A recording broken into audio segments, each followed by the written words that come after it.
Hello everyone, welcome to the part number 2 of this milestone number 5. Sorry for the long wait. I know that's my mistake. I didn't do well in the past month, so I'm sorry about that. So what we're gonna do today, it's about we're gonna finish the comment feature. And a lot of things have changed in this month where I didn't do video. One of these, it's gonna be Apollo, React Apollo. They have done a new query props who give us access to render props. So they give you this kind of query here where they give you as a props the loading error and data, so you don't need any more higher order component, and I think it's pretty neat. So it would be really nice to use this one. For that, we're gonna need to update. Also, the plan is now we want to be able to show this kind of list inside finally the application when we click here in the add comment.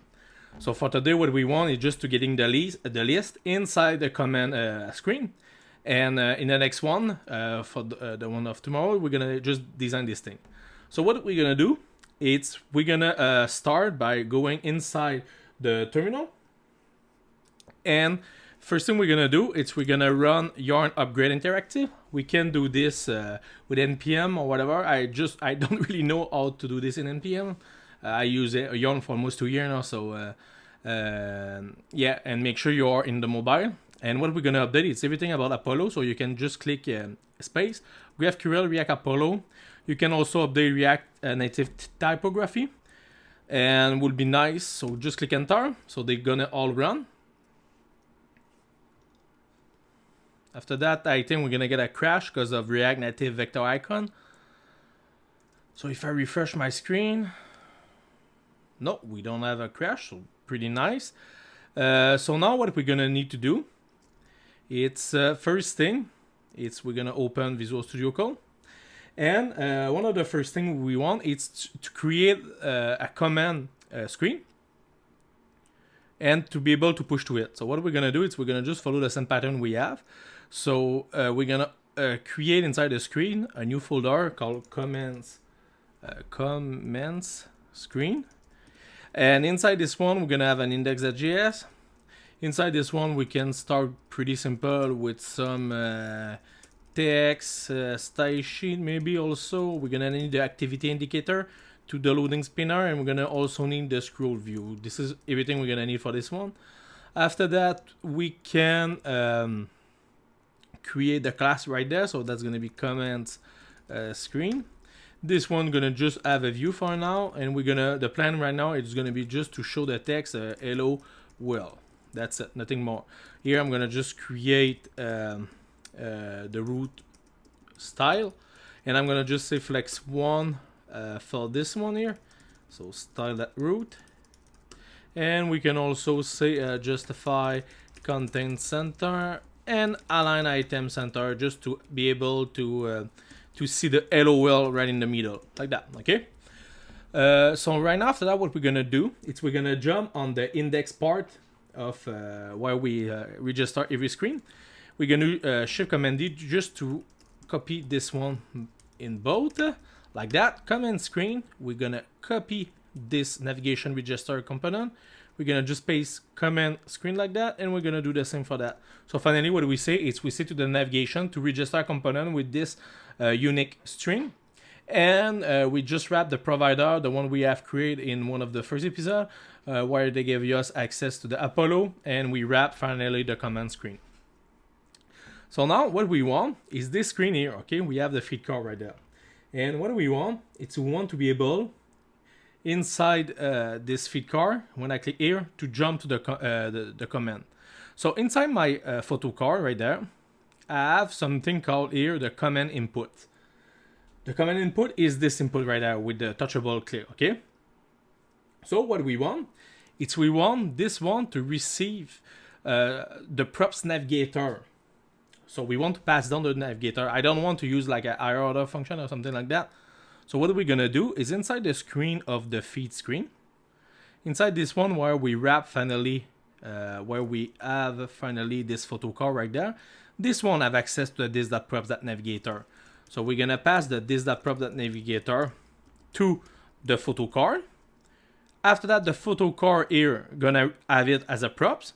and we're gonna pass it right there. Like that. So now I'm gonna refresh my screen, open the debugger, and what I want, I want my screen right there. So if I search for command input, you see we get the navigator right there. So each photo card receive the navigator right there. So this is really what we want. So now what we also gonna need, we're gonna need to receive the photo ID, because right now this command input receive nothing. You don't know about nothing. In the photo card inside the data we have the ID. So we're gonna pass it. So we're gonna call here a variable called photo ID, or whatever ID if you want, and we can just say this.props.data.id. So now this command input, if I check back inside this thing here, if I check back command input, now each of them receive the photo ID. Okay. So now this command input, sorry about that, this command input, now this one here, we're gonna create a static method called go to comments, like that. And here we can call this props.navigator. Okay, so the navigator is finally the React native navigation, and you have access to the push method. This thing take an object and take a screen. The screen name need to be the same as you have inside your index inside your screen. So this one right there, Instagram clone comment screen. That's why it need to be unique. After that, we're gonna pass a title called comment.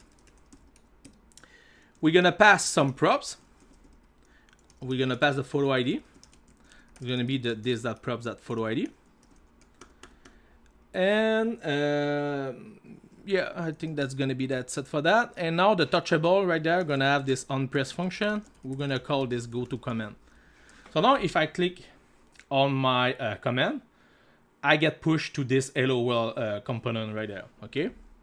And now if I want to see my ID, I can just say this.props.photo ID. And not IF ID. Okay. So now if I click, I get LOL ID 18. And if you want to check, you can just search here for CommentsScreen, and we get the test ID for E2 testing, and we also get the photo ID right there. Okay. So now with this thing, we can now call the new Apollo query item render props. So here from React Apollo, we're gonna have access to something called query right there. Okay.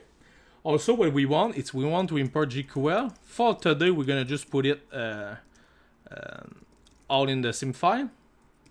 And what we're gonna do is we're gonna say get comments. It's a GQL, so it's a GraphQL query. And we're gonna say query. We're gonna give it a name of comments finally. And I'm gonna say my variable photo ID is gonna be an ID. And finally, if you don't know what I'm doing, is this thing right there, okay? So now I can almost copy paste this thing we have, and I'm gonna paste it there. But now the photo ID, we're gonna get that from the variable right there at the top. So now, what I can do, this is the thing about query renderer. It's now we can just finally get the query. So we can close it like that. And this one here receive a query object. So this is the get command. And also receive a variable object. And this variable is going to be the variable you pass right there. So I'm going to say photo ID. It's equal to the this.props.photo ID. And what I'm going to do, it's now here, because it's a render props, we can finally get the loading, the error, and the data right there. And now here, I'm going to do curly bracket, not a parenthesis. So now I can do if loading. Here I can return finally a view with the activity indicator. I can say size of large. And for the view, I'm going to just finally take this root right there. After that, if we have an error, we can just return a view with a text. And I think we don't have a text. Oh yeah, we have a text. Don't know why my autocomplete don't work, so I'm gonna just like that, and I'm gonna say here, if we have an error, I'm gonna just JSON stringify this error, like that. If after expect,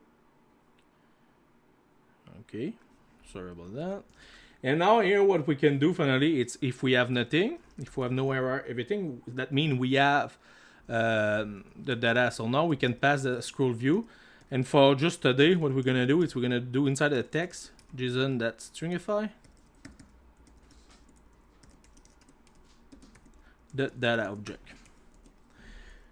So now here, return if error. I think it's maybe it's gonna be better if I do this like that. Yeah. Yes, Lynn, it's more IP. Perfect. And now just by doing this, so here, thing about that, it's almost like when we did the iOrder component like that, but now we pass the props in the render props. So what I mean is the render here, the children receive that as a props, and it just, I think it just become more cleaner for the code. So now if I click on this add a command, we get the commands, it's nothing. Also what we can do here, it's because it's JSON stringify, we can just say null and 2, so we're gonna get some tabs, so we're gonna be a bit more pretty. So if I click on this one, I get command with nothing. But if I scroll down and I get the number 1, the ID number 1, if I click on it, now I get my array of all the command I'm supposed to receive. So now we're gonna just need to design this stuff. I think that's it for this one. So at least we get this working. We've learned about how we can pass props from the navigator. And also we learn also how to register another screen and how to use this new query renderer props. I think it's pretty nice, and I hope you learn a bit. So we talk in the next one. Have a good night, everyone. Bye.